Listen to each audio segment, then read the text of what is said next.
Hello everyone. তো আজকে আবার একটা ব্লগে তোমাদের সবাইকে ওয়েলকাম।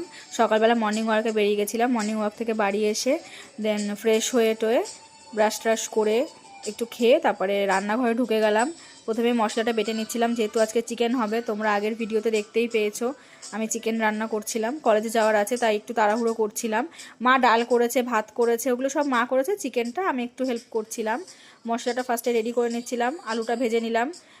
মশলা সবই মা গুছিয়ে দিয়েছে, আলুটাও মা কেটে দিয়েছে, সবই গুছিয়ে দিয়েছে। আমি শুধু নাড়াচ্ছিলাম, ওদিকে মা গুছিয়ে দিচ্ছিল, যেহেতু আরও কাজ থাকে, বাড়িতে কাজ হচ্ছে। আলুগুলোকে ভালো করে লাল লাল করে ভেজে নিলাম। চিকেনটা বাবা বাজার থেকে নিয়ে আসলো, মা ভালো করে ধুয়ে নিল। মশলা সব রেডি, দিয়ে ফোড়ন দিয়ে নিলাম। শুকনো লঙ্কা, তেজপাতা, গোটা জিরে, গোটা গরম মশলা সব কিছু দিয়ে ফোড়ন দিয়ে নিলাম। দেখতেই পারছো, একদিক থেকে মা দিচ্ছে, একদিক থেকে আমি দিচ্ছি, কি করব, ক্যামেরাটা ধরে রয়েছি এদিকে। দেন মা পেঁয়াজ দিয়ে দিল। পেঁয়াজগুলোকে ভালো করে এবার ফ্রাই করার পালা। ভালোভাবে ভেজে নিচ্ছিলাম।